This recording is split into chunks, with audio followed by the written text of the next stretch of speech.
Who is Yoshi, and how does he fit into the story? Yoshi fits into the Dolittle story because Yoshi has an ailment, a very unique ailment. And in the height of the doctor's quest to reach out to animals, he found Yoshi. He and his wife found Yoshi. And Yoshi is a polar bear. One would say Yoshi is a polar bear who's cold. I like to say Yoshi is a polar bear seeking warmth. So when you learn about Yoshi, Yoshi is also a very positive, friendly, valuable asset who uses his talents and strengths to help. How does one go about voicing, at the very least, a polar bear? Is that something you have to get into a mindset for? It is, but that mindset is developed by the folks making the movie. So you trust your director, you trust those in production to give you viable advice of like, hey, this is kind of what we're thinking, this is how we want to shape this, because I may have an image in my head, but if I just go off and do my own thing and it doesn't match the entirety of the live action animation, they might as well throw away my sound clips. It's really it's really an exercise in trusting the process. Obviously, I'm guessing what you got to see were images of what he would eventually sort of look like. Did they also ever show you the physical performances from the set to be able to see how the performers who were bringing him to life on set move, or was there any of that? Only towards the very end. So you continue to give in chunks. Like you'll give your first effort, and like then you think, oh wow, that was easy, I'm done. And then they're like, no, we're going to need this a bunch more.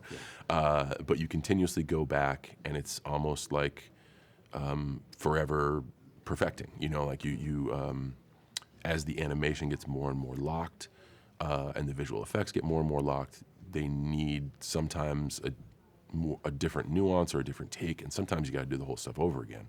But that's never a problem. It's not really difficult work, and it is pretty speedy, and it's cool to see the movie develop. You get to see every phase of it.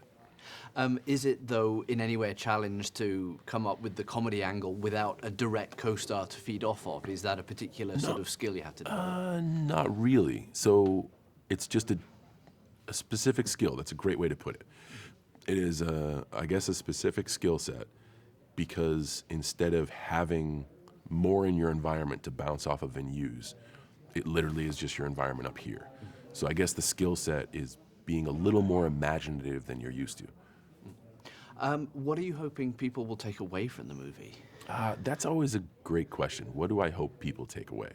My answer's always the same. I want everyone that goes to see Dolittle to be entertained.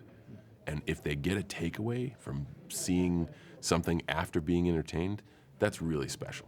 If they can identify with the family aspect of the film, or the perseverance, the ability to not give up, the character arcs that happen. Like all those, there's really interesting takeaways in the film that I can watch and I can have.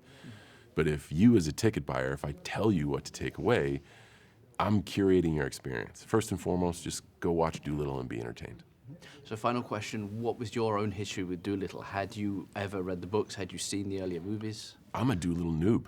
I had never seen the earlier installments. I had never read the books, but I do find the narrative fascinating. I think all of us, or most all of us, look at animals, creatures with such identifiable personality, and have that imaginative wonder of, what if they could hear me, and what would they say back? And I think that's why it's just an ageless tale.